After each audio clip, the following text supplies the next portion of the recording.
ஜீவனை பார்க்கிலும் உமது கிருபை நல்லது. ஒரு மனுஷன் லைஃப் டைம்ல சம்பாதிக்கிற ஒரு பெரிய செல்வமாகட்டும், பேர், புகழ், சொத்து, வீடு, வாசல் எதுவாக இருந்தாலும் கிருபை அந்த நபருடைய வாழ்க்கையில வந்துட்டா ஒரு செகண்ட்ல ஆண்டவர் அதை அவருக்கு கொடுத்துருவார். கிருபை நமக்கு வேணும் அப்படின்னு நம்ம எல்லாருமே ஆசைப்படுவோம். தாவீதுக்கு கொடுத்த கிருபையை எனக்கு கொடுங்க ஆண்டவரேன்னு நம்ம கேட்டிருப்போம். ஆனால் தாவீதுக்கு ஏன் ஆண்டவர் கொடுத்தார்? தாவீதுக்கு ஆண்டவர் கிருபையை கொடுத்தார்னா அதுக்கு ஒரு கண்டிஷன் இருந்துச்சு. அவர் நியாயப்பிரமாணத்தை கை கொண்டார், நீதியும் நியாயமும் செய்தார். அந்த நீதியும் நியாயமும் யாருடைய வாழ்க்கையில இருக்குதோ அவர்களுக்கு கர்த்தர் கிருபையை கொடுப்பார். இன்றைக்கு உங்கள் வாழ்க்கையில் நீதியும் நியாயமும் இருந்தால் உங்களுக்கு கர்த்தர் கிருபையை தருவார்.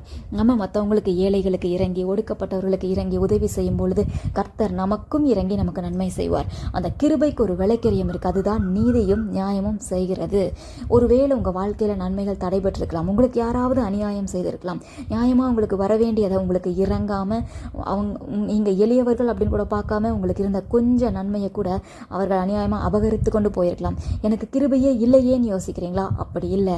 உனக்குன்னு ஒரு நேரத்தை ஆண்டவர் வச்சிருக்கிறார். அந்த கிருபையின் நேரம் வந்துருச்சுன்னா நீங்கள் சொல்லலாம், வாய்ப்பே இல்லை, இதுக்கு மேலே இது நடக்காது, இந்த நன்மை நடக்காது, இந்த ஆசீர்வாதம் வராது, வழியே இல்லைன்னு சொல்லலாம். அப்படி இல்லை, அதை நீங்கள் தான் சொல்கிறீங்க. ஆண்டவர் இன்னும் அதை சொல்லலை. ஆனாலும் நீங்கள் இந்த சூழ்நிலையிலும் அவரையே நம்பிக்கொண்டிருந்தீங்கல்ல, அந்த கொஞ்சம் நம்பிக்கைக்கு கர்த்தர் உங்களுக்கு இறங்குவார்.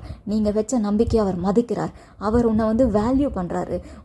உன்னுடைய நம்பிக்கையை அவர் கனப்படுத்துவார், உனக்கு இறங்குவார். அந்த கிருபையின் நேரம் வந்துருச்சு.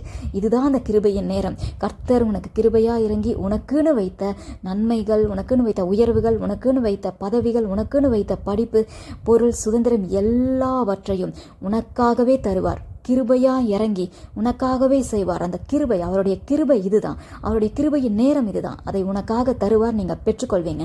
நீங்கள் நன்றாக இருக்கும் பொழுது தாவீதை போல மற்றவர்களுக்கு நீங்கள் நன்மை செய்யுங்க.